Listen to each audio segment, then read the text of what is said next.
우리 사회 속에는 보증성 문제에 대해서 많은 갈등과 또 그로 인한 다툼들이 많이 있어져 왔죠. 그리스도인으로서 성경 속에서 우리에게 경고하고 있는 하나님의 말씀을 좀 살펴보시면서 정말 하나님의 그 뜻이 어디 있는지를 깨닫는 그런 시간이 되기를 원합니다. 오늘 본문 1절, 2절 말씀에 먼저 좀 보시면요. 이 말씀을 보면 사람들은 무조건 보증을 서지 말라라고 하는 그런 말씀으로 생각하는 경우가 종종 있습니다. 그런데 성경을 살펴보면 다른 사람들을 위해서 보증을 서는 것을 금지하고 있는 것은 아니죠. 오히려 모세의 율법에는요, 다른 사람들을 위해서 보증을 서야 할 경우에 대해서도 이야기를 하고 있죠. 그뿐 아니라 정치, 경제적으로 황금기를 부과했었던 솔로몬 시대 당시도 이러한 담보 행위는 보편적으로 행했었던 것을 알 수 있습니다. 이런 담보 행위는 그 당시에 일반적인 경제 행위이기도 했었죠.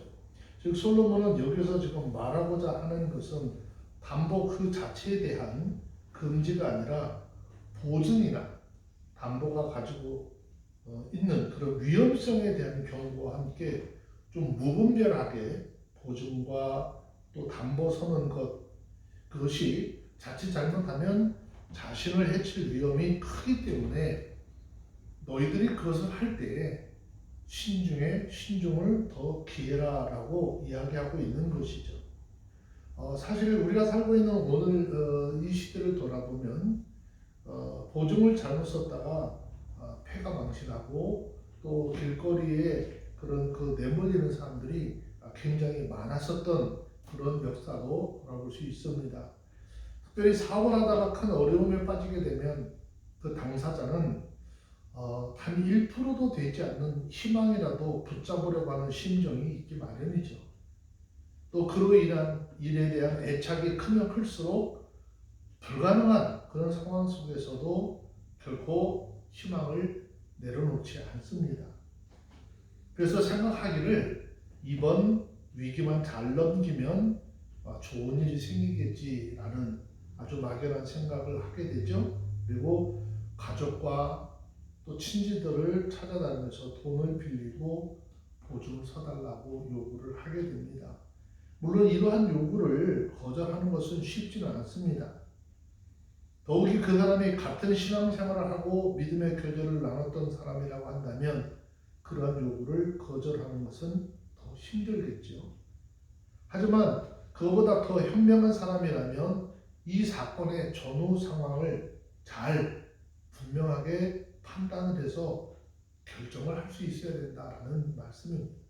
왜냐하면 가능성이 없는데도 단지 당사자의 말만 믿고 보증을 서거나 돈을 빌려준다라고 하면 결국 모두 함께 망하는 것이고 그 일로 인해서 아주 원수지간으로 발전할 가능성이 크기 때문이죠.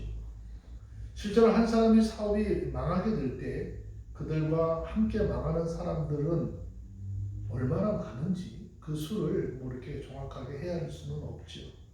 그렇기 때문에 우리는 무엇보다도 좀 경솔하고 성급한 판단으로 내지는 또 인정에 이끌려서 어쩔 수 없이 보증을 서고 담보를 잡히게 되는 일이 결코 없도록 해야지 된다라고 말씀을 하고 있는 것이죠. 특별히 솔로몬은 2절에서 내 입의 말이라 라고 하는 말이 있었는데 내 입의 말, 이 말은 거듭 반복하고 있는데 보증으로 인해서 공경에 빠지게 되는 것은 어디까지나 그 보증을 선 사람이 무분별하고 경솔한 생각과 말의 결과라고 하는 것을 분명히 하고 있는 것이죠. 이것은 어리석고 경솔하고 또 굉장히 연약한 것으로 모든 손해는 누구도 원망할 것이 없이 자신의 잘못을 통해서 시작된 것이라고 이야기하고 있는 것이죠. 그래서 우리는 어떤 일을 할 때 아주 심사숙고하게 해야 되고 재물뿐 아니라 오래 사귀어온 친구 또 신앙의 교제조차도 단절되는 일이 없도록 최선을 다해야 된다라는 말씀을 하고 있는 것입니다. 그래서 매사에 우리는 사람의 생각이 아니라 인정이 아니라 하나님의 뜻을 구하고 아주 주도 면밀한 삶, 또 지혜롭고 규모 있는 삶을 살아가야 된다라는 것입니다.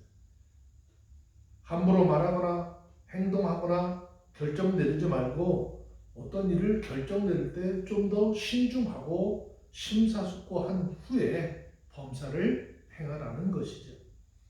가장 유익이 될 수 있는 최선의 방법을 찾아서 그것을 알리고 행동하라라는 것입니다. 한 번의 어리석은 생각이 자신의 생각과 또 그 자신의 재산, 우정, 신앙생활조차도 손상을 입게 할 수 있다라는 사실을 늘 기억을 하고 무슨 일을 하든지 특히 이렇게 보증을 서고 남들과 이렇게 담보를 제공하는 일에는 아주 깊이 생각을 하고 행동을 할 수 있는 그런 하나님의 사람이 되라는 것입니다. 성경은 에베소서 5장 17절 보면 이렇게 말씀하고 있죠. 그러므로 어리석은 자가 되지 말고 오히려 주의 뜻이 무엇인가 이해하라 라고 합니다. 사람의 생각을 쫓는 것은 어리석은 생각인 것이고 또 그것을 통해서 잘못 행하고 나면 욕을 당하는 일이 우리 가운데 얼마든지 있을 수 있기 때문에 모든 것에 완벽하신 하나님 뜻이 어디 있는지 그것을 먼저 깨닫는 사람이 되라는 것이죠. 4절 5절 말씀으로 좀 내려와서 보시면은요, 섣부른 판단으로 초래하는 그런 어려움들이 생겨지는데 그런 어려움들이 생겨날 때 그것을 해결해야 되는데 어떻게 해결할 것이냐, 그것을 해결하는데 그걸 해결하는 그 시간까지 잠도 편히 자지 말고 쉬지도 말라라고 이야기를 하고 있습니다. 여기 잠들다라고 하는 말의 뜻은요, 눈꺼풀로 감기게 하다라고 하는 이런 말도 있는데 피곤이 아주 극심한 상태죠. 그래서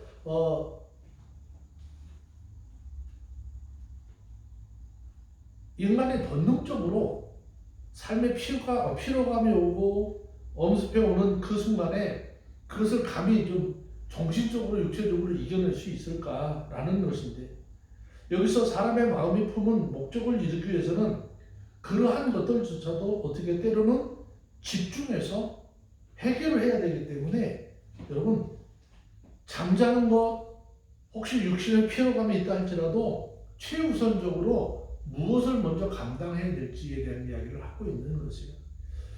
전 세계적으로 가장 많이 팔린 베스트셀러 중에 하나인 성공하는 사람들의 7가지 습관이라고 하는 책의 저자 스티븐 코비라고 하는 사람은 성공을 위해서는 소중한 것부터 먼저 하라라고 하는 원칙을 이 책을 통해서 제시해주고 있죠.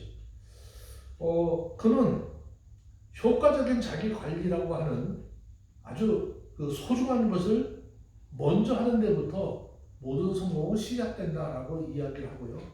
소중한 것이 무엇인지를 결정하고 그것을 이루기 위해서 모든 역량을 집중하는 버릇을 가지라는 것이죠. 그렇게 하는 것이 성공을 위한 필수적인 요소다라고 하는 것을 강조하고 있습니다. 이와 같은 맥락에서 괴테는 가장 중요한 것이 가장 하찮은 것에서 좌우된다, 또 좌우돼서는 안 된다, 뭐 그런 이야기를 했어요. 자, 인생에 닥쳐온 위기의 해결을 위해서는 때로는 눈이 감겨오는 피곤함 정도는 하찮은 것으로 생각하고 어떻게 이겨낼 수 있어야 하는 것이고, 또 목적의 달성을 위해서 최선을 다해야 된다는 것이에요. 그래서 5절 말씀에서 비유를 든 것처럼 올무에 걸린 노루가 올무에서 벗어나고자 발버둥을 치고 심지어는 그 올무에서 벗어날 수만 있다면 어떤 상해라도 감수하기 위해서 발버둥 치는 것처럼 우리도 이처럼 중요한 것을 얻고자 한다면 하찮은 것들에 대해서는 철저하게 포기하고 버릴 수 있는 그런 마음이 필요하다라는 것이죠. 여러분, 우리에게 가장 필요한 것, 그것은 물질도 아니고 구원인 것이죠. 이 땅에 그리스도인들에게 맡기신 것 또한 영원 구원을 하는 사명이죠. 자, 그래서 우리는 그 무엇보다도 이것을 인생의 최고의 가치로 여기고 이것을 위해서 모든 것을 희생할 수 있는 결단이 필요하다라는 것입니다. 자, 그리고 이 모든 역량을 그 일에 쏟고 매진함으로써 그 뜻을 이루어내고 말겠다라고 하는 분명하고도 확실한 결단이 있어야 된다는 것입니다. 예수 그리스도를 만난 후에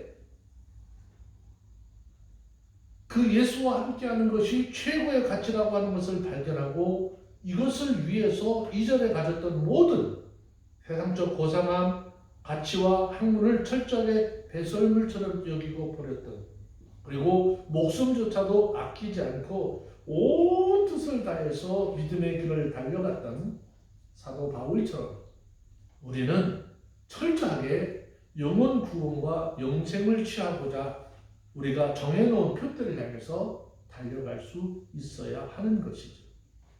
성경은 빌립보서 3장 14절에서 말씀하고 있습니다. 표대를 향하여 그리스도 예수 안에서 하나님이 위에서 부르신 부르심의 상을 위하여 쫓아가노라. 누구 안에서? 예수 그리스도 안에서 우리에게 주어진 표대를 향해서 하나님이 우리를 위해서 그 신앙의 끝자락에서 우리를 위해서 예비한 상을 위해서 달려가는 것입니다. 여러분, 예전에 순간의 선택이 10년을 좌우한다라고 하는 가전회사의 문구를 아마 기억을 하실 거예요. 우리 삶 속에서는 하찮은 가전제품 하나 고르는데도 이처럼 신중을 구해야 하는데 우리의 말과 행동 하나하나에 얼마나 신중해야 하느냐라고 하는 것을 깨달아야 합니다. 그런데 세상 일에 대해서 무분별하고 섣부른 판단으로 인해서 스스로 자신에게 재앙을 자초하는 사람들이 점점 더 많아지고 있습니다. 저와 여러분들 더욱더 세상의 깊은 통찰력과 신중함을 가지고 살아가야 하는 그런 사람들입니다. 왜냐하면 잘못된 판단이 나 자신뿐만이 아니라 나와 함께하는 가족, 그리고 나와 함께하는 이웃들, 또 신앙의 공동체까지도 심지어는 하나님 앞에 돌려야 될 영광에도 큰 해가 될 수 있기 때문이죠. 그래서 우리는 말 한마디 또 행동하는 것 하나하나 신중을 위하고 세상을 살아가는데 많은 생각을 가지고 깊이 생각을 가지고 살아가는 하나님의 사람들이 되어야 하는 것입니다. 다시 7절, 8절에 있는 말씀으로 좀 내려와서 보시면요. 여기 개미는 두령도 없고 간역자도 없고 주권자도 없으되 먹을 것을 여름 동안에 예비하고 추수 때 양식을 모으느니라 라고 했는데 여기서 말하는 여름 동안이라고 하는 말은 일반적으로 추수기 때를 포함하고 있는 것이고요. 무더운 기간을 말하는 것이고 또 추수 때라고 하는 말은 보리를 추수하는 추수기인 3월과 과실과 곡식을 추수하는 9월을 함께 통틀어 이야기하고 있습니다. 즉 일할 수 없는 겨울을 위해서 뜨거운 여름을 보내는 이 개미의 근면성과 준비성을 지칭하는 말이죠. 자, 솔로몬은 이것을 통해서 한낱 미물에 불과한 개미도 자신의 미래를 위해서 이처럼 열심히 일하는데 현재에 안주하고 앞으로도 있을 일들을 생각하지 못하는 어리석은 인생들을 책망하고 또 그 말씀을 통해서 깨우치려고 하고 있는 것이죠. 사실 오늘날 이러한 교훈을 따라 사람들은 위기에 대비해서 자기 나름대로 여러 가지 방편들을 마련을 하고 있죠. 그 대표적인 것이 바로 보험이라고 할 수 있죠. 현대인들은 대부분 미래의 위기와 그런 위험을 대비해서 여러 가지 보험들을 가입을 하고 있습니다. 보험의 중요성을 인식하지 못하고 있던 사람들은 주변에서 큰 어떤 피해를 당할 때 이제 보험을 들어는 사람들을 보면서 부러워하게 되죠. 와, 이렇게 예비할 수 있었어야 되는데 이야기합니다. 또 어떤 사람들은 주변에서 그렇게 어려운 재해를 당해서 어려움을 당하는 모습을 보면서 야, 나도 이거 뭔가를 좀 준비를 해야 되겠다라는 생각을 할 수도 있겠죠. 이처럼 사방 곳곳에 도사리고 있는 위험과 그 위협을 대비해서 그것을 이겨나갈 대비를 하는 것은 어떻게 보면 현대인으로서 삶을 살아가는 그 삶의 아주 중요한 일부분이 되어져 있습니다. 그런데 여러분, 오늘날 사람들은 이렇게 육신의 질병이나 또 삶의 주변의 화재, 재해, 사고에 대비해서는 많은 방편을 마련을 하고 있어요. 하지만 정작 영원히 있어야 할 영혼을 위한 대비는 굉장히 소홀하다라는 것을 볼 수 있습니다. 인생의 교훈과 같이 극한 고난의 때도 있듯이 모든 사람들, 모든 영혼에는 반드시 맞이하는 죽음과 심판이 예비되어져 있다는 거죠. 성경은 히브리서 9장 27절 말씀에 보면 한번 죽는 것은 사람에게 정해진 운명인 것이고 그 후에는 반드시 하나님으로부터 심판이 있을 것이다 라고 말씀하고 있지요. 근데 대부분의 사람들이 죽음 이후에 심판을 위해서 대비하는 준비와 또 그것을 예비하는 그런 삶을 전혀 하지 못하고 있다라는 것이죠. 여러분, 이런 것들을 보면 이것이 얼마나 어리석은 그런 삶인지 알 수가 없어요. 참 어리석다라고 하는 생각을 계속 하는데 이런 사람들에게 아무리 이야기를 해도 또 이 이야기를 듣지 않습니다. 참으로 지혜로운 사람은 그렇게 삶을 살지 않습니다. 자, 여기에 관련해서도 사도 바울의 모습을 좀 볼 수 있죠. 그는 죽음이 그에게 가까이 왔을 때에 그는 결코 자신에게 임한 죽음에 대해서 두려워하지 않았어요. 그는 오히려 자신이 하나님께서 주어진 그 일들을 감당하면서 죽음이 다가왔을 때 많은 사람들 앞에 당당하게 고백을 합니다. 사도행전 20장 24절의 말씀에 보면 나의 달려갈 길과 주 예수께 받은 사명 곧 하나님의 은혜의 복음을 증거하는 일을 마치려 하면은 나의 생명을 조금도 귀한 것으로 여기지 아니하니라 라고 하면서 디모데후서 4장 7절 8절의 말씀에 보니까 내가 선한 싸움을 싸우고 나의 달려갈 길을 다 마치고 믿음을 지켰으니 이제는 후로는 나를 위하여 의의 면류관이 예비되었으므로 주 곧 의로우신 재판장이 그날에 내게 주실 것이니 내게만 아니라 주의 나타나심을 사모하는 모든 자에게니라 라고 하는 아주 놀라운 고백을 했습니다. 즉 이미 그는 지금까지의 마지막 날을 준비하는 지혜로운 삶을 살았기 때문에 자신 앞에 찾아온 죽음조차도 두려워하지 않는 것이고요. 심지어 죽음 이후에 심판장 하나님 앞에서 받을 상급까지 확신하고 있는 것이죠.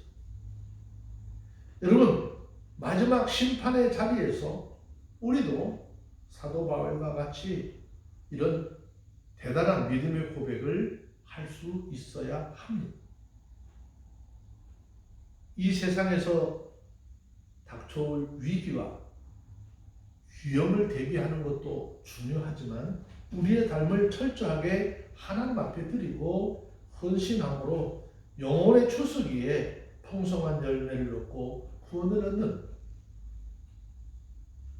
인생의 참 승리자들이 되어주시기를 주의 이름으로 축원합니다. 성경은 요한계시록 22장 12절에 보면 주님은 반드시 오신다고 했습니다. 예수님은 안 오시는 게 아니라 이 땅에 심판으로 반드시 오십니다.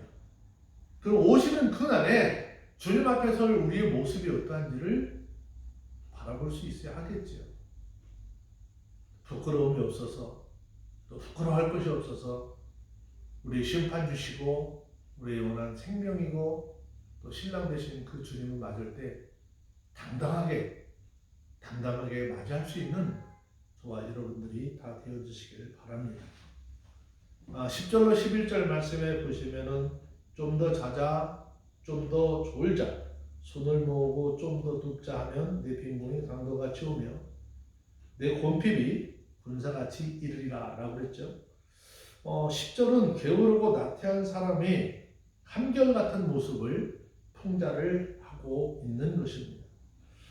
사소한 육신의 소욕을 누르지 못하고 나태함과 안락함과 유혹을 억누르지 못하는 아주 무절제한 그런 삶을 사는 사람을 이야기하는 것이죠. 자, 그리고 11절에는 이러한 삶을 살아가는 사람들은 누구라도 빈궁함과 곤핍의 삶을 피할 수 없다라고 하는 것을 말씀을 하고 있습니다. 특별히 솔로몬은 빈궁과 곤핍이 강도같이 군사같이 임할 것이라 라고 했습니다. 이 말의 의미는 굉장히 무서운 거예요. 이런 일들이 생각지도 못한 때에 내가 감당할 수 없는 그런 상태의 모습으로 밀려오게 되기 때문에 엄청난 고통에 빠지게 될 것이다 라고 하는 것을 설명을 하고 있는 것입니다. 그러면 왜 솔로몬은 게으름과 나태에 대한 교훈을 하면서 수면과 졸음을 그 예로 들고 있는 것이냐라고 하는 것이죠. 다른 비유도 얼마든지 할 수 있는데 왜 잠자는 것, 조는 것으로 비유를 했을까? 그것은 지나친 수면과 졸음이야말로 게으름과 나태함을 대표하는 특징이기 때문인 거죠. 그래서 지나친 수면과 졸음이야말로 정말 사람들에게 이거 뭐 활력을 주고 힘을 주기보다는 나태함과 무기력함과 연약함으로 빠지도록 만들어주는 것입니다. 미국 캘리포니아 대학교의 정신의학과 데니얼 크리케라고 하는 교수는 6년간 동안에요. 나이가 30살로부터 장수하신 102세의 사람들 110만 명을 상대로 수면 시간과 사망률의 상관관계에 대해서 연구하고 또 그것을 조사해서 결과를 한번 발표한 적이 있는데 수면 시간은 사람의 평균적으로 한 7시간 정도를 자면 된다고 했어요. 근데 7시간에서 수면 시간이 늘어가면 늘어갈수록 최소 10%에서 최대 40%까지 사망률이 높아진다라고 하는 사실을 발견을 했습니다. 그리고 지나친 수면은 육체와 정신을 매우 허약하게 만들고 피곤함을 느끼게 만든다는 사실도 밝혀내었습니다. 뿐만 아니라 지나친 수면은 하나님과의 영적인 관계, 신앙의 관계까지도 어떻게 다 망쳐버리게 된다는 것입니다.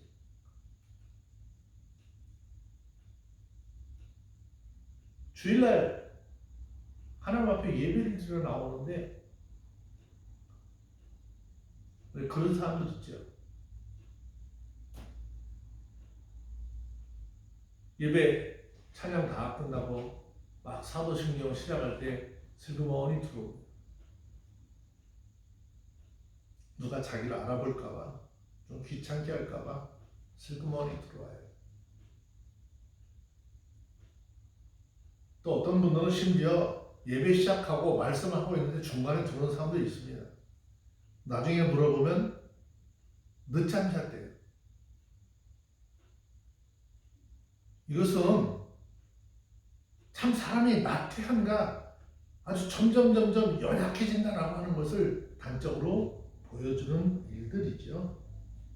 그래서 이런 사람들은 예배에도 지각하고 또 결석할 수도 있어요. 결국 지나친 수면은 영적인 게으름과 나태함으로 연결되어지는 것이죠. 그래서 그리스도인들은 잠도 자고 일어나는 습관도 철저하게 어떻게 관리할 수 있도록 하라는 것이죠. 예전에는 한때 뭐 사람들에 대해서 아침형 인간이냐, 뭐 점심 저녁형 인간이냐, 뭐 이런 것들이 굉장히 많이 사람들 간에 화제가 되었었죠. 이 아침형 인간 왜 이렇게 사람들에게 이제 말들이 많이 오르내리게 되었느냐 하면은 이 아침형 인간이라고 하는 이 책에서 기록된 내용 중에 사람들에게 이렇게 쇼킹한 일들이 있었어요. 그 책에는 세상에서 성공할 길을 걸었던 사람들은 대부분 일찍 자고 일찍 일어나는 습관을 가졌다라고 했습니다. 세상이 이래도 그렇게 할 것인데 하물며 신앙의 일, 영적인 일에 대해서 뭘 더 이상 이야기하겠느냐라고 합니다. 사소한 육신의 욕구와 유혹조차도 이기지 못하고 나태함과 게으름이 그런 잠에 빠져버린다면 우리의 영혼은 어떻게 될까요? 결코 하나님과 가까이 할 수 없는 것이죠. 그뿐 아니라 우리의 삶은 결코 건강할 수 없는 것입니다. 나태함과 무절제한 삶에서 헤어나올 수 없기 때문이죠.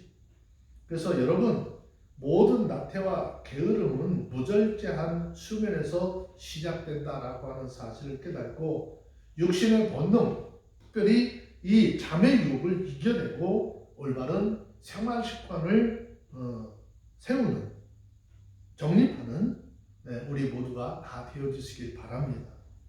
나태함과 게으름과 타협하지 말고 규모 있고 절제된 삶을 살고 우리 스스로 내가 무엇을 잘 할 수 있는지, 하나님께서 내게 주신 비전이 무엇인지 그것을 개발하고 부지런한 삶을 살아갈 수 있는 하나님의 사람들이 다 되어주시기를 바랍니다. 그리고 부지런함으로 하나님을 섬기며 세상의 일들을 감당함으로 진정한 인생의 성공자로 세워질 수 있는 우리 모두가 다 되어주시기를 주의 이름으로 축원합니다. 성경은 로마서 12장 11절에서 우리가 주님을 섬기고 주님과 나누는 이 영적 교제가 얼마나 중요한지에 대해서 설명을 합니다. 부지런하여 게으르지 말고 열심을 품고 주를 섬기라 했습니다. 여러분, 하나님께서 이 땅에 아담이 범죄했을 때, 에덴 동산에서 쫓겨냈을 때 아담과 하와만 쫓겨난 것이 아니라 이 땅도 함께 저주를 하시죠. 날마다 하나님께서 주시는 모든 곡식으로 풍성했던 그 산, 손만 내밀어도 먹을 것을 다 찾을 수 있었던 그곳에 하나님의 말씀에 불순종함으로 에덴 동산에서 쫓겨나면서 땅까지도 함께 저주를 받았는데 그 저주의 결과가 뭐냐? 땅에 가시나무와 엉겅퀴가 나는 것이죠. 그런데 그렇게 가시나무와 엉겅퀴가 나는 그 저주받은 땅, 그것을 해결할 수 있는 길은 부지런한 근면함으로 극복할 수 있는 것이죠. 그래서 하나님께서 아담과 하와에게 이야기하시겠죠. 너희는 이마에 땀을 흘려야 너희가 먹을 수 있는 음식을 취할 것이다 라는 말씀을 하십니다. 이것이 어떻게 보면 하나님께서 정하신 첫 번째 원칙이라고 할 수 있어요. 하나님께서 이것을 근거해서 인생을 축복하시기도 하시고 어떻게 부하게도 하시죠. 우리 모두 그리스도인들 무엇보다도 부지런함과 근면함을 가지고 특별히 신앙적으로 부지런히 하나님을 섬기면서 하나님께서 우리 삶 속에 주신 세상 일도 열심히 감당할 수 있어야 합니다. 그렇게 할 때 우리 이 세상에서 누릴 축복이 많아질 것이고 하나님 앞에서 온전한 믿음의 사람, 신앙의 소유자가 될 수 있을 것입니다. 우리 모두 하나님 앞에서 또 세상 앞에서 항상 근면하고 부지런한 성실한 하나님의 사람들이 되어서 온전한 복을 받아 누리는 우리 모두가 다 되어지시기를 주의 이름으로 축원합니다. 기도합니다. 할렐루야. 거룩하신 아버지 하나님 감사합니다. 오늘 우리가 하나님 앞에서 어떤 일을 행할 때마다 사람의 감정에 앞서지 않게 하시고 그 일을 통한 하나님의 뜻이 무엇인지 먼저 깊이 헤아릴 수 있도록 하시고 그 후에 그것을 행할 수 있도록 하여 주셔서 범사에 하나님 앞에만 영광 돌리고 또 우리의 삶에 고난과 역경이 없는 삶을 살아갈 수 있도록 허락하여 주옵소서. 예수님의 이름으로 기도합니다. 아멘.